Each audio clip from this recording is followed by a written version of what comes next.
What's up, everybody? It's the Fantasy Effect. We're talking best ball today, specifically on Underdog. If you're watching live on YouTube or watching YouTube later, you will notice we have a different three pair here. Ron had to take care of some family business, so we brought over Mitch, Dino MC from the Dynasty Theory crew. Say what up, Mitch. What's going on? Hey, I just noticed your guys' intro, those graphics you have look exactly like you guys. I mean, it's like a mirror image. Are you being serious? Oh yeah. Completely. Okay. Yeah. So what's funny about that? So I screenshotted us doing a podcast, and I just cut our face out, and I put them in an AI machine. I just That's said awesome. like, here, make this look cool, and it said, "I bet," and then we just ran with it. So that's great. I was so impressed with it when he did. I was like, wow, that looks pretty darn good. That'll work. Yep. And every time I see our intro the last couple weeks, I'm like, okay, we got to update that. For me and Spanky, we've got to update our little blurb of I'm still on A-Chain and you're on Addison. On Addison, which he did not win Rookie of the Year, but he did good, so I'll take it. Was yours right? Was A-Chan, was he a running back too in points per game? I feel like For he had rookies, close. I'd have to go back and look. But yeah, I think you were right. Yeah. So that's sweet, man. All right, let's just jump right into the news. So it's pretty light, not a ton going on. The biggest thing going on right now is Kyren Williams. He's not able to participate in OTAs. He's dealing with a quote unquote foot issue. Are we worried about Kyren at all here? This is like now what I think his third ankle injury or foot injury since he's been in the league in his as many years. Or is it's just kind of like coach speak and nothing, just precautionary, nothing to worry about. I mean, for me, it's he's going to be the guy for a while until Corum takes over. So all these little training camp things, I think it really falls into the bucket of like the guys that we kind of want there to be a competition. We really care about that news. But if we don't care about a competition, then we don't care about that news for that player, right? So I think it's just Kyren is the hot topic at this point, and he happens to be out. So we're going to make a big deal out of it over the next 2 months, right?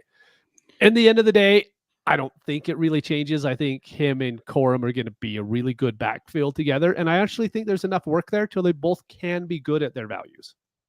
Yep, I'm 100% with you. I was stoked when the Rams took Corum, but I think it's going to take a while for Corum to actually outplay Kyren, because I know Kyren got a bunch of like touches last year, but he's a good football player. So I just feel like they're going to be a good 1-2 punch, right? And then Spanky, you've said it multiple times in our little in our chat, but like Sean McVay doesn't like give the ball over to rookies right away. Other than Puka, Puka's a once in a lifetime, but so I just think it's going to take time for Corum for sure. And I think overall for Kyren, it's not a big deal.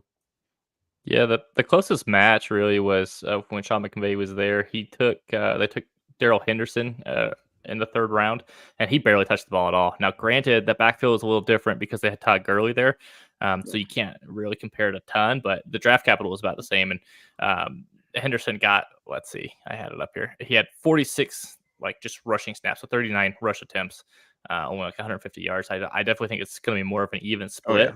Oh, yeah. Mitch, I'm curious. So you said you think Corum's going to take over? Is that, or did I read? Well, I don't know. I might have said take over. I mean, they're going to get probably an equal. I would guess by the end of the season, it's going to be more towards an equal share of touches.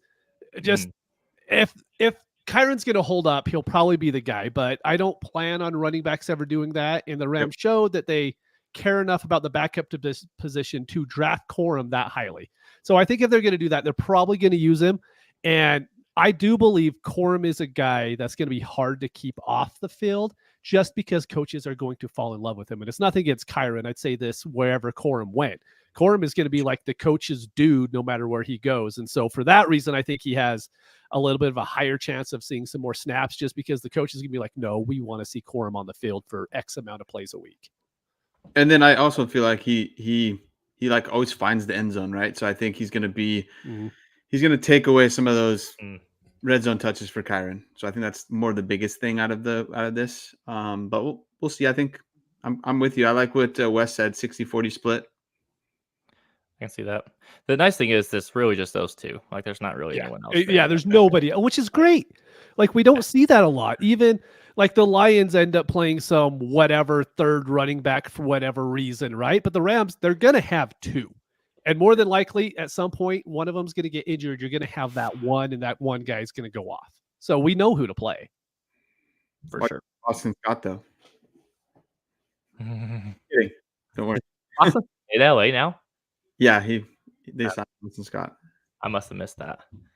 Yeah, I can't believe I missed that breaking news. I don't know where I was. Good Lord. All right, should we jump into some best ball? Sure. So, real quick, I hopped into Bestball Mania 5 draft earlier today. I posted it here in the chat. I can kind of briefly go over it. I drafted out of the 12 hole, and I took Garrett Wilson and Drake London to kick off the draft, which I felt really good about. Where things got kind of crappy and where I made a mistake was kind of at that 3-4 turn. I took Travis Kelce and over some of the wide receivers like Devontae Smith, Tank Dell, T. Higgins, Amari Cooper. And seeing where some of the other tight ends went later, there's like Kyle Pitts went like the next round. I could have gotten him. Jake Ferguson and Evan Ingram went 2 rounds later. I think what I learned here was the wide receivers go off the board just like insanely fast.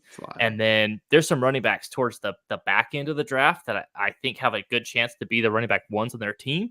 So you don't necessarily have to reach on those guys too. But lesson learned, I think, on taking Travis Kelce there and kind of fading wide receivers, because my wide receiver room ended up with, Garrett Wilson, Drake London. I took Rashee Rice. I got a Patrick Mahomes stack going on. Deontay Johnson, Gabe Davis, Dontayvion Wicks, Marvin Mims, and Zay Jones, which might be all right, but I think there were some mistakes made there. But. So when I was going through ADP, I noticed that a ton, like the tight ends were pretty far down there. So like I would, when I did a few last year, I'll do some this year as well, but I just hit wide receiver hard in the beginning, right? And just fade tight end. And because you never know. And like, I feel like you can get 2 or middle of the road tight ends and one of them will go off and you'll be good to go. Yeah. It's weird because on Underdog, it's that half point PPR, right? But I think everyone treats it like it's the DraftKings full PPR. So wide receivers go crazy on it.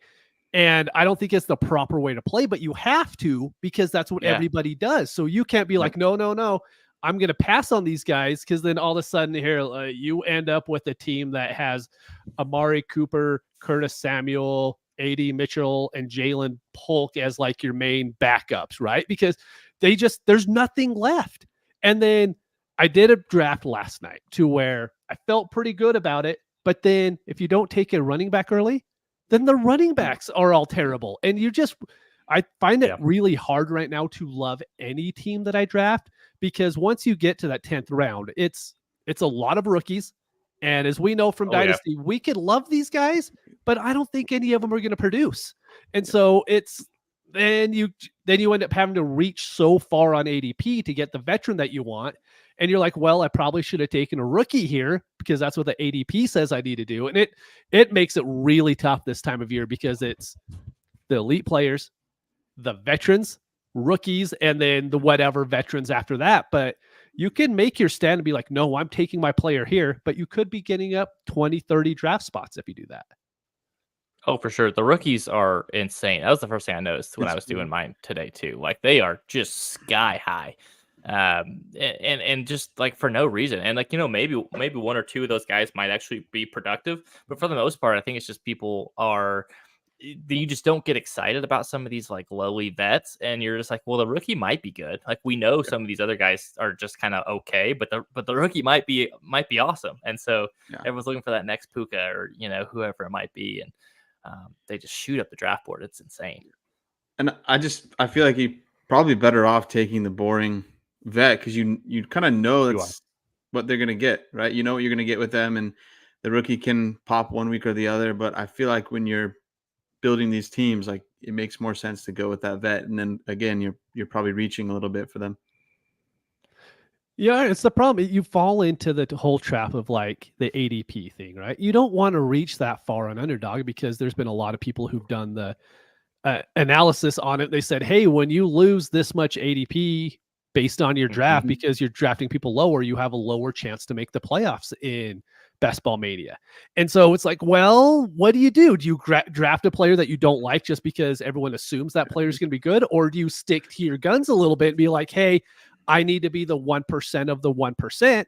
So I'm going to reach out and take this guy. But then all of a sudden you lose, by the end of the draft, you end up losing like 40, 50 spots in ADP value because you just keep reaching for your guys over and over. So that's the really hard thing with best ball, but that's why I love it, because there's different strategies you can make, even though I think roster composition is kind of getting figured out a little bit.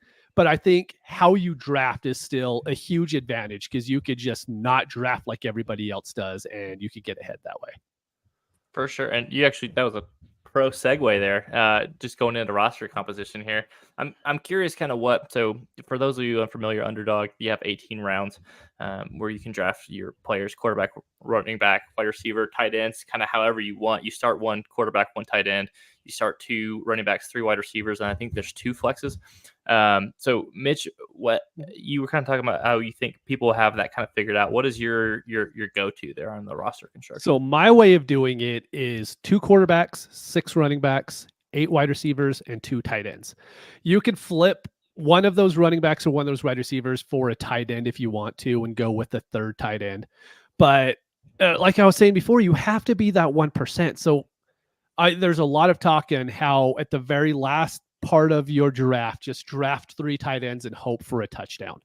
That's great, but whoever you're playing that week 17 game, their tight end is probably also going to be good enough to get them a touchdown because their team is really good, right?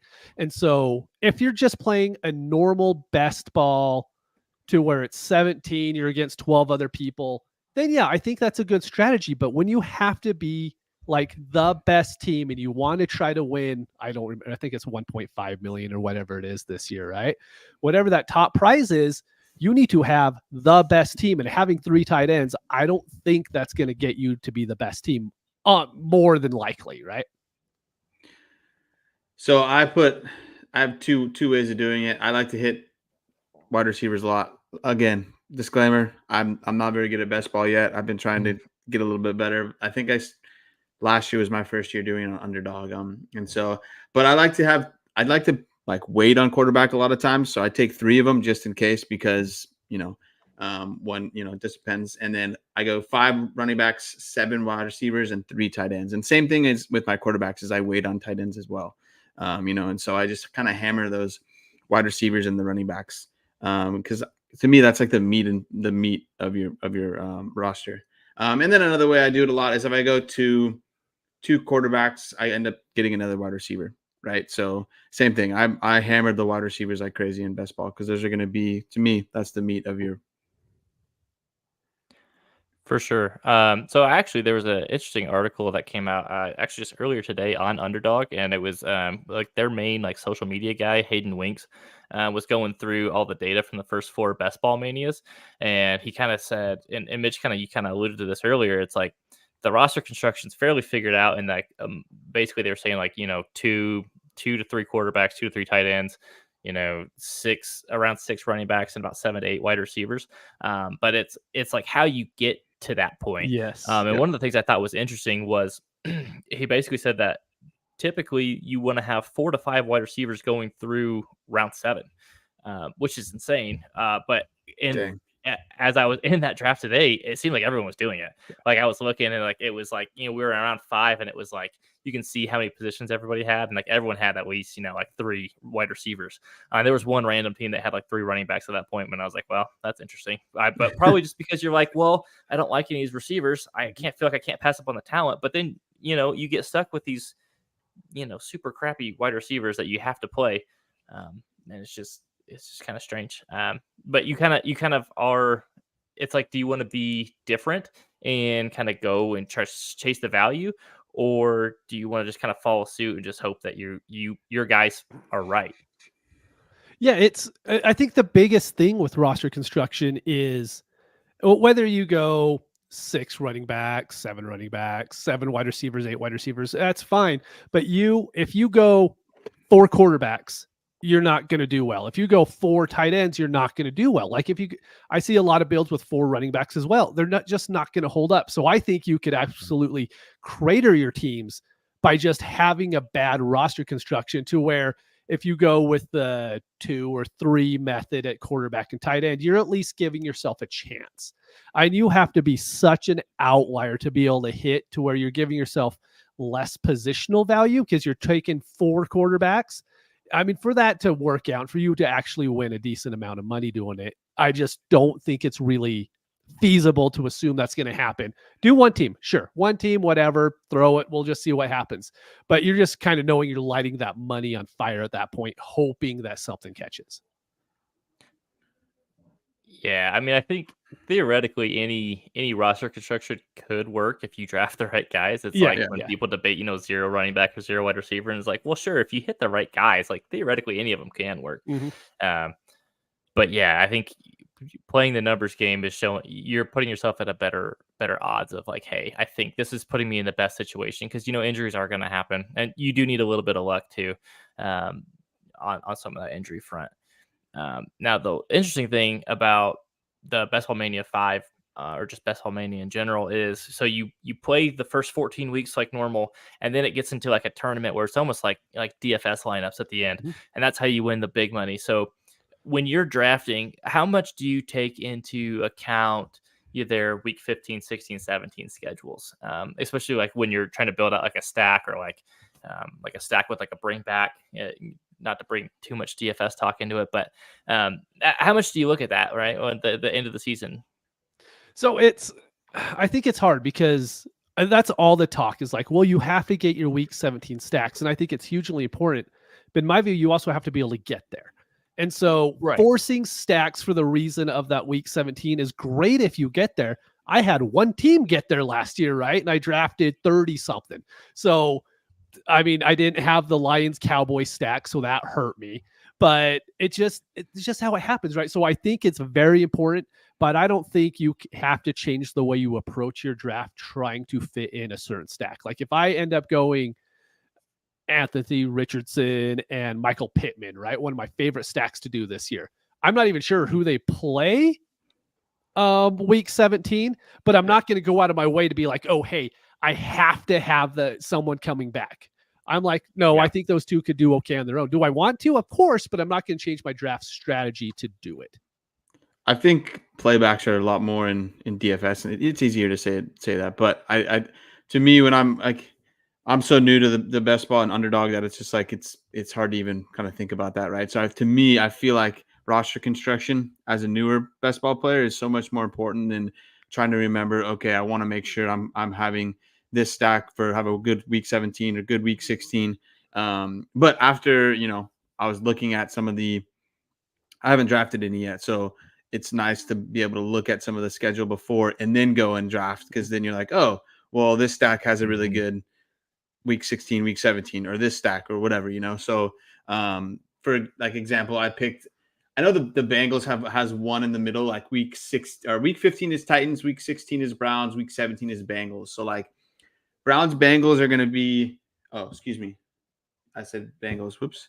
I'll have to look up who's they play the Browns. Browns on. Yeah. So, but the Titans is going to be good, right? Because the Titans defense is meh. So if you have it's going to be hard to do, but if you can do a Joe Burrow and either one of those wide receivers stack is amazing, right? And then another one I picked, but it's this one's going to be hard because I think their offense is going to be kind of down. But the Chargers, they play the Bucks, Broncos, and Patriots, right? So that's another one that's good. But I feel like if you have Herbert and you are getting some of those later round wide receivers, that could be like your secondary stack. Because they have like the Bucks, that defense isn't very good. Broncos defense isn't very good, and same with even the Patriots. For sure. And I think looking at the schedule a little bit, and to your point on the bringbacks, Mitch, the Colts play the Giants week 17. So chances are if you have any Giants, it's like a key part of your roster, you're probably not making it to week 17. Right. Would be my guess, right? But I think for some of like the offenses, like trying to figure out like who your quarterback with like their pass catchers are, I think can be nice. Like, and a couple of the ones I found, so the Falcons and Jets, which is actually interesting enough is how I ended up with Drake London and Garrett Wilson earlier. But the Jets play the Jaguars, who have a terrible secondary, the Rams, who are kind of rebuilding, the Bills, who let go like half of their secondary. So that should be pretty good opportunities for them to put up a lot of points in the playoff weeks. The Falcons, they get the Raiders, Giants, and Commanders, which seems pretty easy. That Falcons Raiders game is actually a Monday Night Football game in Vegas, so it's in a dome, which would be nice. And I mean, Kirk, the only thing there is you're either way you are building that stack, you're going to rely on a quarterback who is now coming off an Achilles injury, who is, on the wrong side of 30, right? Kind of in the later 30s. Are you guys worried at all about those two? Just Cousins and Aaron Rodgers, or do you think, they can, the injuries happen early enough and they're not necessarily mobile and relying on their legs that they can get going, week one, just hit the ground running? So for me, there's a little bit of worry, like especially because with Cousins, he's going to a new offense, right? But overall, I feel like they're both seasoned vets, and I think they're going to do, as long as they stay healthy, they'll be fine, in my opinion. But again, they're both coming off ACL, so it's kind of a tiny bit of a worry. But to me, I feel like with Cousins, the bigger thing is him coming to a new offense. And I don't know, but they both have the weapons for them to be, fine. Yeah, I think they're both going to be completely okay. But I mean, we'll go to the stacks portion later, right? But my biggest issue is underdog. I want those rushing quarterbacks so bad because there isn't a bonus for passing yards. Sure, you get the passing touchdowns, but I want there to be a big difference for me quarterback wise. And I think you could just get there so much easier with a rushing quarterback than you can with these pocket passers and Kirk Cousins. I mean, Aaron Rodgers needs to be the Aaron Rodgers of 6 years ago in order for him. Yeah. I mean, weekly, sure, he could do great, but throughout the whole season, if he is going to be your quarterback one that you're counting on, that stack is great, but it's really hard to count on it throughout the whole year. Yeah.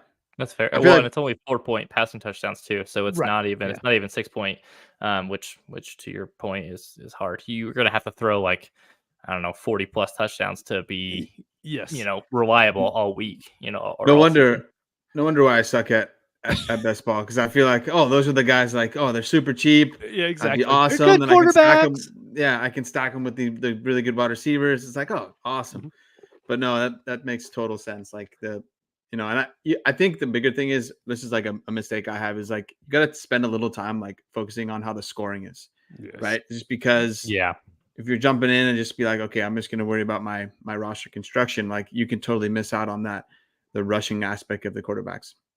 I love slot wide receivers, right? You can't load up with slot wide receivers on underdog because you're going to get crushed because they're just not going to get you the touchdowns. One thing I was going to mention on the matchups real quick is you have to be super careful. So the Cowboys play the Eagles. I would love that stack, but you are going to spend your top 7, 8 draft picks, probably 4 or 5 of them are going to be from Dallas or the Eagles. Then if any of those offenses fell, that whole team is just done for the rest of the year. And so I really like the ones to where Hollow were bringing up earlier with the back end stack of the little bit of the worst players, right? So I love Cards Rams because you could get the Rams up top and then you could try to get some of the back end Cards guys like a Trey Benson, right? Yep. And he's going, I think 13th round, something way down there at this point, to where, okay, that's a stack that's not going to kill you. Trey Benson could be terrible and it's fine, but you're not just setting everything up for that one big game week 17. Yeah, you need an offense. Realistically, if you're going to put multiple pieces in an offense, that needs to be a top 5 offense if you're going to make it, further than just the start of the playoffs. It's interesting you brought up the Rams though, just because I started another one. It's a slow draft, and I started out with 2 of my first 3 picks were Puka Nacua in the first round, and then I took Cooper Kupp in the third round. So better hope no one touches Stafford, man. I know. Someone's sitting there looking at it I'm going to screw with this guy. Exactly. Yep. All right, so getting into the stacks here, who are some of your favorite? I know you mentioned Anthony Richardson and Michael Pittman. Are there any other stacks you've been looking at? So I really like Marvin Harrison and Kyler Murray. Like I said, it's all rushing quarterback guys. So Lamar and Zay, but one that's sneaky, I think someone was talking about it in the Discord. I don't want to say who the wrong one was, but JJ McCarthy and Justin Jefferson. Ooh, you could get JJ right now towards the end of the draft. Free. Yeah. And so it might move up as it goes, but if you start with Justin Jefferson And then your stack is JJ can rush. He's going to be completely okay as far as like a floor perspective. His ceiling might not be there because he's a rookie, but I really believe that that's like a very smart stack to make because it's so cheap. And then you can load up on another stack with another quarterback wide receiver that don't cost nearly the same. And then you could have Justin Jefferson with maybe a very good rookie quarterback who's giving you 50, 60 yards rushing a game. So Spanky, you added in the ADP, and so I was just looking at it. McCarthy's down at 182, quarterback 25. So to me, that's really he's nice. like almost like what, like last round basically, or yeah, a little before, but yeah. So there you go. When you like waiting on quarterbacks, go ahead and grab Justin Jefferson early, and then you're really hoping for later on. You're hoping for JJ McCarthy. One of mine was obviously the Rams because sometimes got to have fun with your teams. Stafford QB 19, Puka wide receiver 6, and Cup 24. So like you're doing it, I'm really hoping you get Stafford. So and then one Falcons, Cousins, London, and Pitts. London you're gonna have to take early, but I think Pitts at tight end 6, and some people will be kind of probably scared to take him a little bit, but I think that could be another solid tight end to take maybe in that middle round after you have a good amount of like 4, like maybe around 7, I would say. Let me see what his actual ADP was. But yeah, those are my two kind of looking ADP. Those are two that I liked. But now that I, listen to more on the running quarterbacks, I'm probably going to change. But those two quarterbacks right there would be like secondary quarterbacks, right? So you would not necessarily go after those. And so you would think about if, I'm going to get a Puka or I'm going to get a Drake London, then let me remember to get Stafford or Kirk Cousins later on. For sure. The ones I kind of talked about, I mentioned the Rams earlier, but the other one, and this is mainly just because I've been all over him all offseason, but it's Bryce Young. And mainly because he's free. Like he's quarterback 28 right now. You can basically get him in the last round of your underdog drafts. And then Deontay Johnson's down at wide receiver 44. He should be like the option in that offense. Just volume alone, he should be well able to pay off that wide receiver 44 price tag. And then kind of a sneakier one too is Daniel Jones. I know I just crapped on him a minute ago, but he does, when he's healthy, he runs the ball a ton. And if all it's going to take is, he falls into the end zone a few times. And Saquon's not there to get those goal line carries. All it's going to take is Daniel Jones just falling into the end zone a few times, and he's useful for you. And I think he's going, let's see, let me pull up his ADP real quick. I have it. He's down at QB 30, ADP 206. So, I mean, almost nothing. Like, and as your secondary stack, like, why not, right? Like, he's a free dart throw, and he has some rushing ability there too, which I think could help pay off. Malik Neighbors is 29, so he's going kind of a little bit earlier. Wide receiver 20. Because he's a rookie. Marvin Harrison Jr. is going like first round too, or like the right at the tail. It's hard, man. Because like we assume they have the wide receiver 1 upside, right? But do they really? We don't know. We're just assuming, right? I know that's where the dynasty players who transition into best ball too, it's hard to really balance. Like it is, you don't have the Marvin Harrison Jr. as like your wide receiver 1. Like, yeah, it's great for dynasty because even if he doesn't pay off, this year, like you have next year or the year after. But in best ball, it's this year or nothing, right? So that's why I can't quite buy into his price tag. I feel like all the rookies, though, like you look at it and it's like I was looking through the ADP list that you shared, and I was like, geez, these rookies are going crazy. They are. And to me, it's just hard because you don't know exactly, know what they're gonna what to expect. It's hard with like the rookies that we know are going in the second round of rookie drafts. They're going really high on underdog, and I'm like, I don't trust any of these guys are going to be good. No. I mean, I hope Jalen Polk's going to be good, but he might be out of the league in 2 years. I have no idea. Yeah, no, it's insane. I know Marshawn Lloyd went super early too, and same with my it's like I don't know. Like I don't even know if he's going to play a ton. Like exactly. I mean, if Jacobs gets hurt, sure, but like we assume he's going to outplay AJ Dillon, but Dillon's been there. He knows the offense. It's who's to say he's going to get on the field more. I'd love to look back last year and see where Tank Bigsby was going. Kendre Miller. I know Kendre Miller was going really high last year because Kamara was going through his stuff. I mean, he didn't see the field, and it's like this is going to happen with a lot of the rookies that we're drafting pretty highly in these redraft sort of leagues. Interesting. sure. Yeah, that's good. A good thing to look back at because Tank was nothing. Kendra was basically nothing, especially for best ball. So like, yeah. So the other thing too, so we mentioned that Kamara was suspended or whatever. So Rashee Rice right now, his value is way down at wide receiver 47, and that's probably because the pending suspension. What are the chances though that he doesn't get suspended this year and it's actually next year? And then people are getting him just dirt cheap, and he ends up being a solid wide receiver again that you got like 2-3 rounds later than you were supposed to. This is when taking your stand matters. Like if you have conviction that maybe Rice won't be suspended, and I mean, let's say you draft 10 teams, don't get him on all 10, but get him on 4 of them. You're going to be so much ahead of even, there's a lot of people who max enter these things, right? And they go like, hey, I have 23% rostership. But if you're at 40% to start off with, you're already ahead of them if you're right on your guys. So if you like him, then by all means, I think it's a really good chance to go out and get him for, he's not going to go down in value. Like, unless he goes out and gets suspended for 10 games, I think this is kind of this basement floor value right now. Yeah. Yeah. And so go ahead. I was just going to say, it's hard to predict if he's is or is not going to, but I like it. If you think he's not going to get suspended for this year, then go out and do it. Like at that price, to me, that's a really good price for that upside. I reached very, very high on him. That's why I brought him up selfishly. So his ADP was at 84, and I took him at pick 61. Now, I had just taken Patrick Mahomes before that, and I had Travis Kelce, so I was like, I don't think he's going to make it back. So I was just curious to see what you guys thought, because I went deep down the barrel for that one.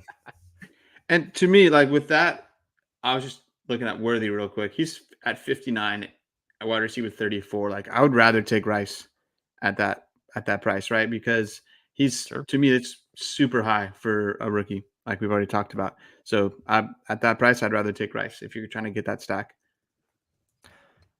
All right. So let's dive into some late round sleepers and some of our favorite guys here. Mitch, why don't you kick us off? Who are some of the guys you're targeting late in best ball drafts this year? It's hard, man. Like if there's one guy I could call out, it's Curtis Samuel, because he's still going pretty late in my opinion. And there's nobody there. I mean, we like Dalton Kincaid because we like Dynasty, and he was okay for a rookie tight end. I mean, he was probably above average for a rookie tight end. But I just think Curtis Samuel, and he's 26 or 27. I was just looking it up the other day. Like he is still so young. Yeah. I mean, it's crazy how young he is. He feels like he's been in the league for 40 years at this point. But I think he provides everything that kind of Josh Allen's going to need as a little bit of a safety blanket because Diggs is out of there. And he's going to be with Josh Allen. So like if I'm going to take a dart throw on someone, I want someone who's going to see the field with a good quarterback and doesn't suck. So like Quentin Johnston's out of it, right? But like, how can you not like Curtis Samuel? I mean, I love the guy. What about Shakir? Would you rather take Samuel over Shakir? Yeah, definitely. Like I like Shakir. I just don't. He was good on the field. It just depends on how they're going to use him this upcoming year. Because what if they don't? What if they run Samuel more in the slot, who is a more slot guy? Then all Shakir is playing like this weird outside inside role, which I wouldn't love for him. But I love the guy in my Dynasty leagues. Just underdog, I just can't quite trust it yet, right? Cool. That makes sense. A couple guys I was looking at, just the way I build my teams on underdog, as I've done it, like late round, 2 late round tight ends. And I think this one could be kind of up in the air, but one of them, Hunter Henry, he's going to get touchdowns. So I think as a secondary tight end, that's a good one. He's down at 162. And then Tucker Kraft, right? And I think we've talked about it on our show before, but I think he's the better tight end, the more durable tight end. So I think he's going to get the touchdowns as well. So those guys, and Tucker Kraft's down at 204. So he is like cheap and like last round type of guy that can get you your second or third tight end if you build 3. And then one more Green Bay Packer was Dontayvion Wicks.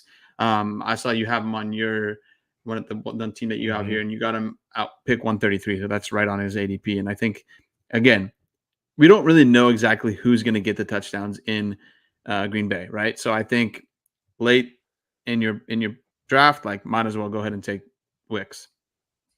I like Dontayvion Wicks, and Mitch, I wanted to get your thoughts on him because, dude, if you pop on Twitter, like all over, it's just people he's Twitter's darling right now. You just see him just cooking dudes left and right. The 4 times he did it last year. So, I'm just curious, like, are you believing into this Dontayvion Wicks hype, or here's my issue, the latest right? fanboy? Like, yeah. I can't get past Christian Watson. I think Christian Watson is a very good wide receiver. His hamstrings are terrible, right? But I think when he's on the field, he is very, very, very good. It's true. And so for me, it's like, and then you have Jaden Reed, who is also good. I think Romeo Doubs is pretty good. And you have Dontayvion Wicks. It's just, I still love Christian Watson. I can't get off of him. So for me, that's my guy in that offense that I love besides Jacobs. And I'm kind of just being stubborn and refusing to move off of him because of bad hamstrings. That's fair. I'm on the polar opposite of that. I've never liked Christian Watson. So, but again, at the end of the day, with those Green Bay guys, like, I think I'd rather take a little bit later Tucker Kraft as the tight end because he's a little like in the red zone. I feel like I think he's going to get a touchdown versus you have no idea who out of those wide receivers will get the touchdown. Yeah, I think Wicks is in a position where he's going to be a role player unless there's an injury. He's not going to start with the 3 guys in front of him. And Christian Watson, if he stays healthy, let's just assume he plays all 17 games. Like the ceiling's there for him to be a wide receiver 1, right? Like he's fast enough. We've seen him put up the games. Was that Cowboys game a couple years ago where he had like 3 touchdowns in a game, and he does that. Now he's not the most consistent player, but in best ball, you don't necessarily need the consistency. You need those spike weeks. So he's kind of like a perfect best ball guy. And I think guys like that are good to target because people are sick of them because they've gotten burned on them multiple years in a row now. They're just like, no, I'm not again. Kyle Pitts is another one where he's probably going later than he should too because people are just like, I can't do it again. But that's where you can find the value. You can get burned again for the 3rd time and then people are going to call you an idiot. So it can go either way. He's down at wide receiver 46, so he's going like around 84th. He was at 84. So, what is that, like the 7th round? End of the 7th. Math. Yeah. So, I mean, if you got 4, like say you go 4 wide receivers, 2 running backs, and maybe he's there in the 7th round, like I think that's solid for sure. The ones I wanted to bring up are a couple running backs. So Devin Singletary's down at ADP 111, Gus Edwards at 116, and Tajay Spears at 121. Those are all guys that I think could very easily be the lead back on their offenses. And I know the Tajay Spears one might be a little hot takey. It just depends on how you feel about Tony Pollard.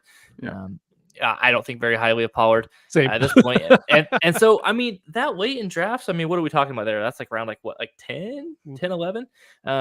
Potentially 3 starting running backs. Like, I don't know. I'm curious if those are backs that I'm curious to see if their ADP starts to sneak up more and more as we get closer to the actual season. I think you're right. Yeah, I love all those guys. Wow. Especially if you're going to hit wide receiver, like say 4 straight right in a row, like maybe then you throw in a nice tight end or whatever, or you get your quarterback. Like those guys later on, that's like perfect because they're all going to be starting, right? Yeah, so, it's much better than the wide receivers you're getting in that range because that's like the valley of death of wide receiver. It's terrible. Oh, it's horrendous. Sorry, I was just taken aback that you said that you agreed and you thought I was right. I'm just used to Ron just crapping on all the people I like. So I was just like, I don't know how to respond to that. It's fair.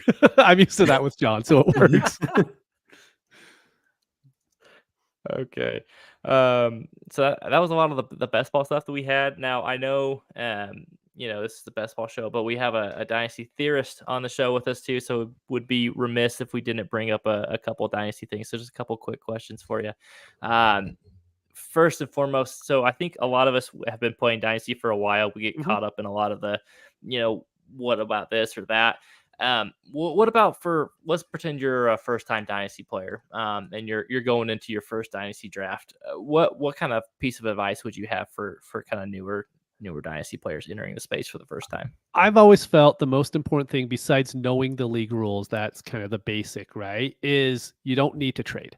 I think that's the way. It's very hard for a new dynasty manager to gain value by trading because you're going against people who have done this for years and it's really hard. You could go through a startup draft without trading once and put yourself in perfect position for future years. But if you end up trading too much, you could completely ruin your team for the next 10 to 15 years. I mean, it could take a long time to rebuild in certain leagues. So for me, it's always just, you don't have to trade. And everyone's gonna, if they know you're new, they're going to try to take advantage of you in trades. They will. There'll be a lot. Yeah, there'll be people who are your best friends. They'll DM you for hours being like, oh, hey, great pick, great pick. Do you want this guy? Blah, blah, blah. Just, you don't have to do it. Just look, I've done this for 6-7 years at this point. I just had a startup. I didn't trade once, and I completely like my team. I have no issues with my team moving forward. Yeah, I mean, I rarely draft I really trade in startups just because I always feel like no matter how much I maneuver it or whatever, I just always feel like I'm losing. Right? It's like, all right, maybe I'll move back a little bit, or and then if you move up, you're gonna have to overpay 100%. And so it just feels like when you make a trade in the startup, you feel like at some way you're losing out a little bit. And so I love that, right? I've been doing it for a little while, but I still kind of find myself as kind of not a seasoned, right? So I still like to take advice, whatever, but I do that. I take that a lot. It's like I rarely trade in the startup. If I do, I went like one time. So this is like probably my favorite team, but I think 2 years ago we did a startup. It was a bunch of Dynasty Theory guys, and I just traded back and got a bunch of first round picks. And so it was for last year, so 2023's rookie draft. And so I was able to have, I think it was like 7 first round picks. And so my team is really good now. But that is just, to me, is I feel like that 2023 draft was very lucky, right? All those guys that came out in the first round were super good. And not all of them, but the majority of them were super good. And I ended up taking, like, I was lucky, and ended up taking a lot of the guys that ended up being good. So that's not always going to happen. And that's kind of just, but that's kind of a good way to do it. Is if you are going to trade, is always try to trade, in my opinion, trade back and get later, like 2020, like say if you're doing a startup now, get 2025 first or seconds and acquire those picks. Yeah, that's the thing. Everybody always talks about how great the next year's class is going to be. Yeah. So the one thing to be careful about is if you acquire too many picks, you better really hope that class is actually going to be good. Because you could really cook yourself if you, like, you said you had 7 first round picks and 23. Like, lucky for you, the 23 class is good, but let's say you have it in next year's and they're all a bunch of bums. Like, you could really screw yourself. And that actually that trading resonated with me just because my first Dynasty league, that team is so bad. It's still bad. It's like 4 years later, and it's horrendous. I started out with like Michael Thomas, and I drafted Aaron Jones, but then I traded him for Kenyon Drake, and I think I got like an extra pick or something. And I was like, oh, bless me. Just looking at that league, just it hurts me. But so that is my favorite league. But I will tell anybody it's like that was I don't know about 100%, but like probably 95% luck right there. The other thing I had too was actually just kind of with Dynasty Daddy. They have a WORP tool that's pretty cool, and the nice thing about that is just kind of seeing how the scoring settings actually affect positional value, because you can kind of look through and see if, like, a lot of times, like, you can look at like, it's a super flex draft, quarterbacks are going to be the most valuable, but sometimes if it's only like a 4 touchdown -2 interceptions, really, and if you're starting 3 wide receivers, you might want to fade more towards wide receivers than quarterbacks early on and get quarterbacks later. So just that WORP tool is really neat. I would definitely check it out. And actually, I was thinking about that earlier while we were talking. It was like, I need to make one like a fake sleeper league with underdog scoring settings, and that's a good idea. And use their WORP tool to kind of see where I should kind of take some guys. So it's a hot tip for you guys. All right. Contending teams. So there's contending teams and rebuilding teams, right? So Mitch, who would you say is one guy or maybe multiple guys, if you can't narrow it down to one, that a contender should go out and buy right now to help you get over the edge. Like I'll die on this hill. I think Derrick Henry is the league winner this year. Like I love him, and this was even before there was a post in the Discord today about Keaton Mitchell coming back from injury, and I completely forgot he was even injured in the first place. So like, I love Derrick Henry with Keaton Mitchell there, and now if he's out, I'm assuming they still have Justice Hill, but I have no idea. I think Derrick Henry is the kind of guy to where I'm never going to be worried about his age until he actually like just retires from football. I think he has legit 15 touchdown upside this year. I mean, that offense is so good.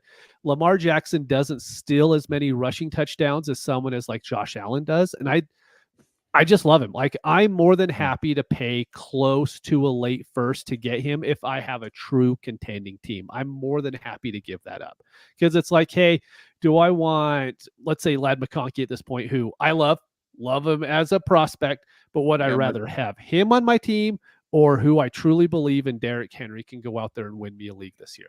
I'm going to take Derrick Henry, even if it's just 1 year. I know it's not like the greatest thing to do in Dynasty is give up future picks for an old running back who cannot be in the league next year. But I just have firm belief that offense is always good. The running backs are always good. And Derrick Henry is just, I mean, he's amazing. So I'm more than happy to get him. So I like that. I want to push back a little bit on Lamar Jackson stealing rushing touchdowns. Oh, you're going to bring up stats. I just do this off the top of my head. No, that's fine. I'm not gonna bring up stats. What I was more curious about was, do you think that now that defenses have to respect Derrick Henry as opposed to, the ghost of J.K. Dobbins or Gus Edwards, that teams are going to focus on Henry more and that the offense might shift towards Lamar actually taking the ball and rushing and stealing some of those touchdowns? Or do you think it's just Derrick Henry's the dude's a bust. Like, it might not matter, right? I never even considered that, but that would make a lot of sense, right? To where before it was like we're stopping Lamar, but now it's going to be hey, we need to stop Derrick Henry at the 2 and worry about Lamar later. If that's the case, that makes me like Lamar even more an underdog. But really, that whole offense is going to be good. Like, I love Zay Flowers. I think he's going to do very, very, very well. Mark Andrews is going to do well. So like everything about the Ravens, I just love them. And to me, I think they can all eat there. Yeah, so for me, like last year, I looked it up real quick. Gus Edwards had 13 touchdowns, right? So if you're trading a late first for Derrick Henry and he gets you 12 to 13 touchdowns, right, you're going to be happy with that. And he's going to help you much more this year than I feel like Ladd McConkey is, right? And that's kind of who's probably going in that late round. And then even with, say, okay, I need a running back. Okay, well, I'll take Jonathan Brooks in the late first round. Well, I still think at the end of the day, Derrick Henry's going to have better numbers than Jonathan Brooks will. For sure. Holler, who's your guy? Yeah, so mine, it was same kind of old, cheap running back as Aaron Jones. I think this year Aaron Jones is going to be really, really good for JJ McCarthy. I was looking up kind of with JB's tiers and kind of see where he was trading at. So if you haven't done your rookie drafts yet, he's kind of trading at 202, 203. I have no problem trading that. But if you're done with that and you feel like your team is going to be good, you can easily send a late 25 second, right? I would do that all day for Aaron Jones. And if you maybe need to throw in, maybe do like a 3-4 swap or whatever, something like that. So a 25 second and 25 third, and you get Aaron Jones in a 25 fourth, right? So I would do that even as well. I don't know if I have really, really conviction that my team is going to win, I might even do this 25 second and third for Aaron Jones. Yeah, you would. The nice thing there is JJ McCarthy, might check down the ball quite a bit. Yeah, exactly. Because really, if you look at that offense, I mean, Hawkinson's coming back from injury. He might not necessarily be ready to go, or at least not 100% at the start of the season. And I know we always think, Justin Jefferson's awesome, and he is. Jordan Addison's pretty good. Their wide receiver depth chart after that is just dog crap. It's horrible. Like, they lost KJ Osborne, who isn't the greatest receiver in the world, but he was still an upgrade over I think their wide receiver 3 right now is Trent Sherfield. So like Aaron Jones. Impressive that you know that. Yeah, well, I actually stole that I heard it on a podcast the other day. So hey, there you go. Nothing wrong with that. But Aaron Jones is going to get a fair amount of targets in the receiving game. So that was kind of more where I was going with that. And the guy I'm going to talk about, you guys are probably sick of me talking about it, so I won't say it too much. But Zamir White, my boy Zeus, he's not old, nor is he overly good, but he's going to get a lot of volume. And in the 4 games where Josh Jacobs was out last year, he was a running back 1. I think he was a running back 7 during those 4 weeks. And now he gets a full season. The Raiders did improve the interior offensive line. Still got some work to do at tackle, but the line should be better. There's not a ton of competition with him there. Alexander Madison bites. Amir Abdullah is kind of the third back there. He's not much better. So Zamir White should just, if nothing but volume alone, should be a high-end running back 2, in my opinion. And I think you can get him really cheap because no one wants Zamir White, right? Like no one likes him. No one thinks highly of him. He could easily be replaced next year. I would be willing to pay up to a 2 and a 3 for him, which I don't think is unreasonable, and I don't think it'll bite you too hard if you miss. So, yeah, I think if you could give up a 25, 2 and 3 for him with how everyone's kind of valuing that draft class now, I'd love to do that. And same thing with Aaron Jones. Aaron Jones is like, we write off these guys who get older because we've seen players fail, but Aaron Jones was amazing last year. Some guys are just really good at football. We bring up the guys like, oh yeah, Todd Gurley completely lost his leg. Sure. But then we have a guy like Zeke who was perfectly fine with the Patriots last year. He's probably going to go in and be the number 1 in Dallas. Then you have Mostert in Miami, who I think is over 30, but we don't bring 32.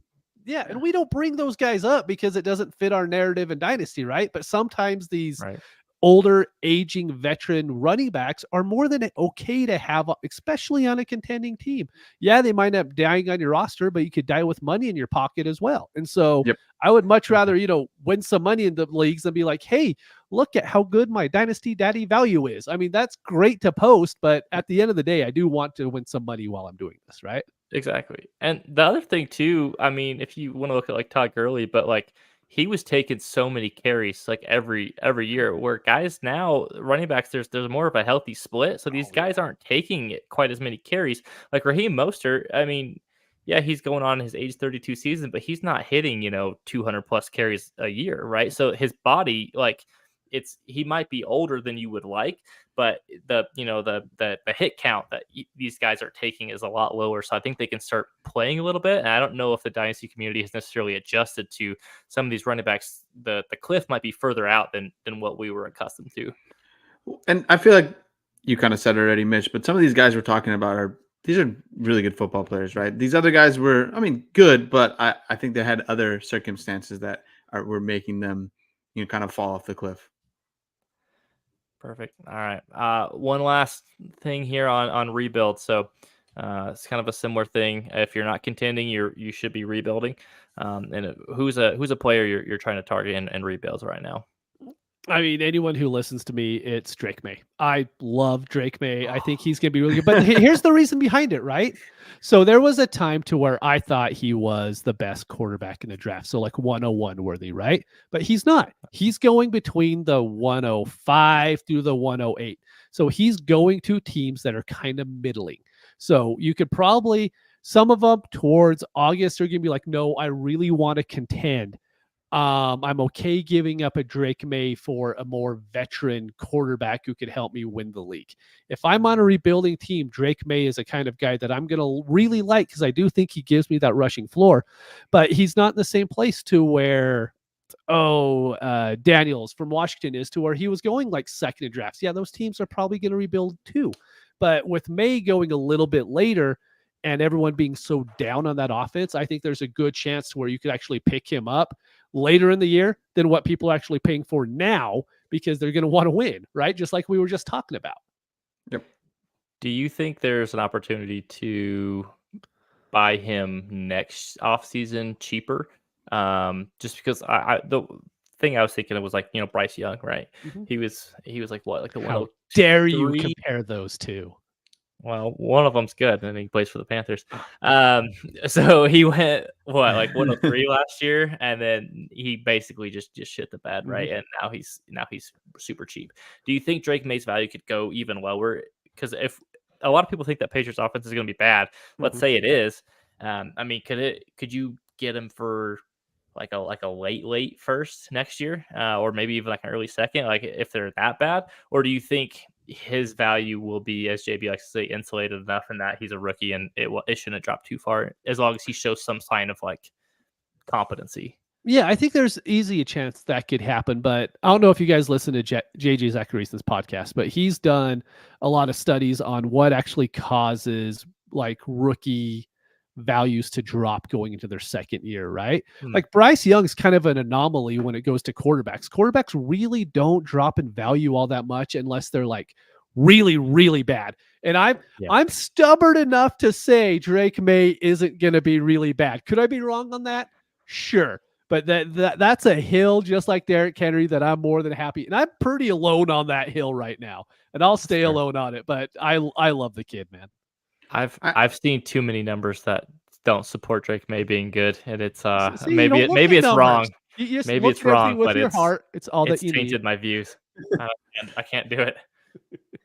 So me and Spanky are usually kind of in like lockstep in our but I like Drake May. I've kind of gone 50-50 with JJ McCarthy and Drake May. And so depending on my team and everything, I've been kind of looking into that.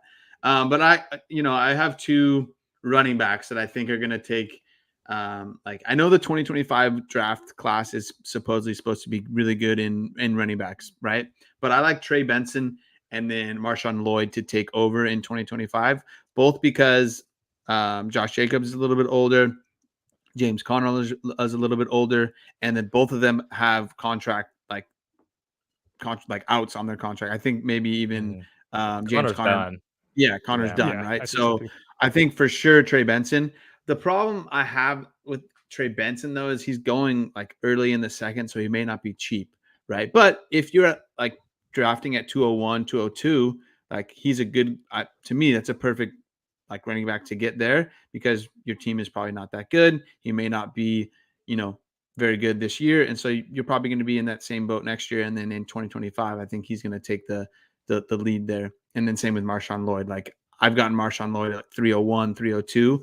And to me, that's a steal. I have him as my third best running back in this class. And so I just really like him as a running back. So we'll see. I think he will be the lead running back as well in 2025 for Green Bay. Lloyd's a good prospect. He's kind of in an unfortunate situation, similar to maybe like Kendre Miller, where he might be third fiddle this year. But definitely, hopefully, we'll have some opportunities coming years. For my guy, I went bargain shopping. I'm talking in the back of Ross, digging through a barrel for extra markdowns. Marvin Mims is the guy that I want to go with, just because he's down so far. And honestly, everyone's talking up Troy Franklin, who I really like, incidentally. But other than that, I mean, it's Cortland Sutton there. I know, what's his face? He played at Utah. Tim Patrick is there too, coming off of his second back-to-back ending surgery. Marvin Mims is a good wide receiver. He was actually Sean Payton's first pick for the Broncos last year, and they've had very limited draft capital. That whole offense was a disaster last year with Russell Wilson. I think it's going to look a little more competent this year. I actually like Bo Nix too, so maybe this is a little bit of some more Bo Nix hyping up. But Marvin Mims should be a really good wide receiver that you can get for. I mean, if you're rebuilding, like I would say, your 25 third should do the trick pretty easily, right? And I think there's nowhere for him to go but up. I mean, his stock is just absolute garbage. I had it pulled up earlier and I lost the exact number, but I'm pretty sure it's down in the wide receiver 50s or 60s for Dynasty. Which I have JB's tiers pulled up. His Dynasty Daddy positional ADP is 73. Fantasy Calc is 75. And then his 90-day high 63, 90-day low is 74. So he's in the 70s for sure. It's crazy. It's insane to me. I think he's going to end up being. I like Troy Franklin. I like where he went. He's tied up with his college quarterback, right? Marvin Mims is going to score a lot more points this year. He just is. I mean, we do this to guys after 1 year. And I mean, for sure, it's probably going to happen to a lot of the second round guys that we're drafting right now that we have high hopes for. And then we're going to be like, nope, he's an afterthought. I think Marvin Mims is going to have a really strong season, to be honest. That was my guy last year. Games. Yeah, he had some nice games early last year. I think he got a little banged up too, and I mean, some rookies just don't perform right away, and that's okay. Some guys take a little bit to grow, right? Not everyone's, a Jamar Chase or Justin Jefferson. They just come out hitting the ground running. So, all right. That's all we had for you today. Mitch, thank you so much for hopping on the show. Really appreciate you filling in. I know Ron's bummed that he wasn't able to be here to have you, but thank you so much, and hopefully we can have you on again at some point for some good content. Please, yeah, have me on as much. I love it. You guys are awesome to be on with. Sorry my fellow Lions fan wasn't on here with me today because that would have been glorious. But no, I really appreciate it. Anytime you guys want to have me on, I'd be more than happy to come on. Awesome. Thank you so much. All right. Well, that's all we got for you today. We'll catch you next week. Peace out, everyone. Peace.